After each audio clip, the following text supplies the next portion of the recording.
नमस्कार मित्रों, हम लोग आ गए हैं देव दुल्हा मंदिर जो है उसके करीब है यहाँ खुलर नदी। और आप देख सकते हैं ये विलुप्त होने के कगार पे ये नदी है और आप देख सकते हैं इसमें कम पानी है। और दूसरी तरफ आपको दिखाएंगे इस तरफ बिल्कुल पानी ही नहीं बचा हुआ है ना। और आप देख सकते हैं कि यहाँ पर पानी कैसे रिस रिस के आ गया है। तो हमारी जो देश की जो नदियाँ हैं उनको भी खराब करने का काम तमाम अधिकारियों ने किया है। यहाँ पिछली सरकार गवर्नमेंट कांग्रेस की थी और केंद्र में तमाम मोदी भी सरकार रही है, मगर कहीं ना कहीं राज्य सरकार और केंद्र सरकार के मामले में इन नदियों का जीर्णोद्धार नहीं हो पाया। हमारे साथ है जल के विचारक और कहीं ना कहीं पर्यावरण को बहुत ध्यान देने वाले राजेश जी। राजेश जी, ये बताइए ये जो नदी है ऐसी सूख गई है, क्या कहना चाहेंगे? ये नदी जो है अभी हमारे जानकारी में भी आई, हमारे नथु जी हैं, यहीं का स्थानीय निवासी।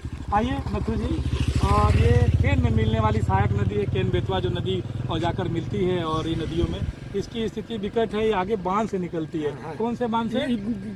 बेनी सागर जो बांध है, इससे आगे से निकल के आती है और आगे निकल के ये फिर जाकर के कौन से गांव में, ये सिंगरो बराई जो गांव है वहाँ पे केन नदी में मिल जाती है। तो दुखद स्थिति। हम लोग सहायक नदियों का ग्राउंड लेवल पे घूमते रिसर्च करते हैं। भारत की हजारों नदियाँ का विलुप्त हो चुकी है। सैकड़ों नदियाँ इन सभी बुरी स्थिति में जूझ रही है।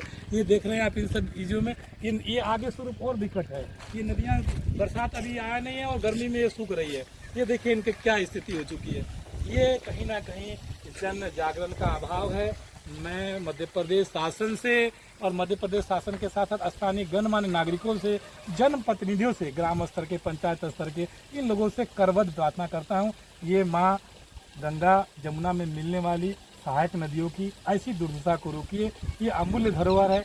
ये कलकल छलछल बहे, ये कलकल छलछल तो बह रही है, लेकिन ये गंदगी कहीं ना कहीं मनुष्य तो क्या जानवर भी, जंतु भी पानी नहीं पी पाएगा। ऐसी दुर्स्थिति में हो गई है जो आने वाले दिनों में भयावह स्थिति पैदा कर देगी।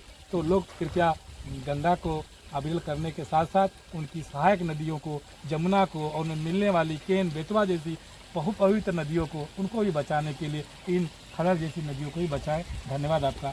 तो कहीं ना कहीं आप देख सकते हैं कि अगर ये नदियां नहीं बचेंगी तो इनके जीव जंतु आप देखते हैं इसमें छोटी छोटी मछलियां आपको दिख रही होंगी, बड़ी बड़ी मछलियां नहीं है। जब बड़ी बड़ी मछलियां नहीं होंगी तो हमारे जो आकाश में उड़ने वाले जो पक्षी हैं उनका कहीं ना कहीं वातावरण खराब होगा। और ऐसे पक्षी जो, ऐसी नदियाँ जो हैं वो कितना विलुप्त हो रही हैं। यहाँ के जो कहीं ना कहीं जो घोड़े हैं, जो तमाम और भी जो जानवर हैं वो प्यासे भी रह जा रहे हैं, उनको पानी नहीं मिल रहा है। तो ये नदियाँ नहीं बचेंगी तो गंगा नदी, आज आप देख सकते हैं कि बेंगलोर में IT सिटी, आधुनिक सिटी है, वहाँ पर पानी नहीं है, पीने का पानी नहीं है। दिल्ली यमुना नदी गंदी हो गई है। तो ऐसी नदियों को बचाने का कार्य हम लोग को करना पड़ेगा। जन जन में जागरण करने की आवश्यकता है और नदियों को बचाने की आवश्यकता कि पर्यावरण हमारा बच सके, पेड़ पौधे बचे, तभी ये मानव जीवन बच पाएगा। नहीं तो मानव जीवन बहुत खराब हो जाएगा और हमारे जो परिवार के जो लोग हैं वो कहीं ना कहीं वो आगे नहीं बढ़ पाएंगे, उनकी आयु नहीं बढ़ पाएगी अगर इन नदियाँ विलुप्त हो जाएंगी।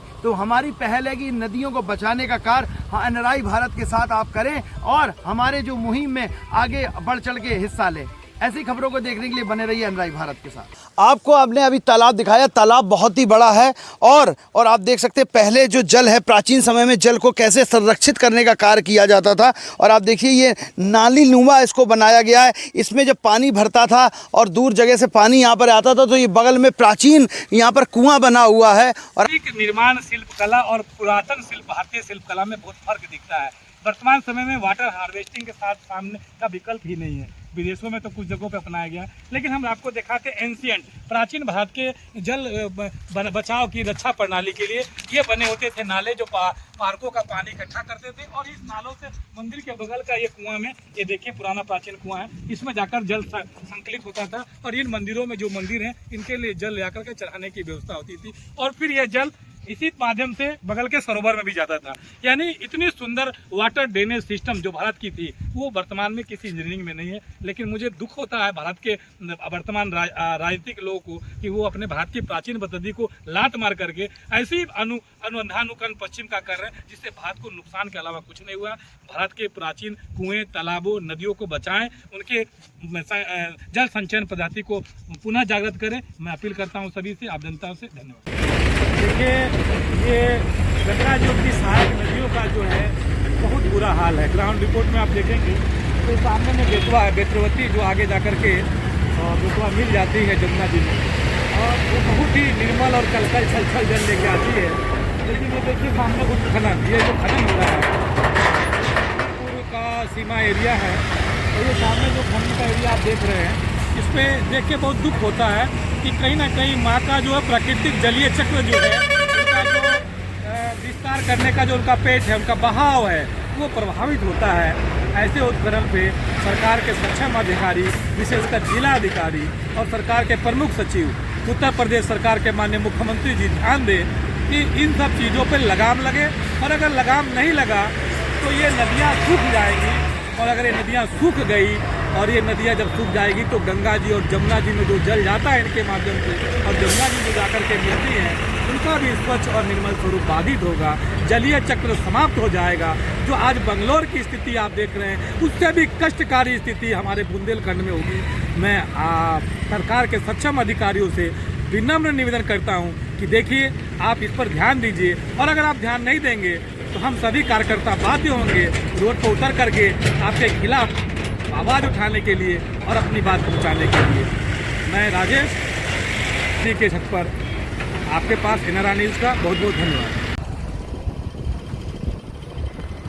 पुल के पास खुदाई नहीं हो सकती, कैसे देखिए कैसे खनन हुआ है। ये बेतवा नदी का किनारा है, और ये अवैध खनन आप देख सकते हैं कैसे यहाँ पर गड्ढे खोद दिए गए हैं, मोरंग को पूरा खोद लिया गया है। और ये देखिए कैसा जल स्तर है, जो बेतवा नदी में पानी नहीं रहा है, आप देख सकते हैं। और ऐसे खनन लगातार होते रहते हैं, हम लोग ग्राउंड जीरो पे आपको दिखाते रहेंगे। और चंद पैसे को कमाने के लिए प्रशासन ऐसे गलत कार्य कर रहा है, और योगी जी और मोदी जी के जो कहीं ना कहीं जो सपने हैं, उनको बट्टा लगाने का काम ये खनन माफिया कर रहे हैं। ये 60 मेगावाट का प्लांट है, और ये टाउनशिप बचेगा। इस टाउनशिप का जो मानव जनित मल मूत्र कचरा और तमाम चीज़ें हैं, वो इस जमुना नदी में ना जाए, और उसका जो राख है उसका राख ना जाए, इसकी मैं भारत सरकार और प्रदेश सरकार से मांग करता हूँ। लेकिन वो विकास इस जलीय तंत्र के पारिस्थितिक तंत्र को नष्ट करने की कीमत पे ना हो। ये भविष्य के आने वाले पीढ़ियों की धरोहर है, किसानों के लिए, जीव जंतुओं के लिए, मनुष्य के लिए ये जमुना जी बहुत ही अत्यंत जरूरी है, जो अभी वर्तमान में कष्टकारक स्थिति से गुजर रही है। धन्यवाद।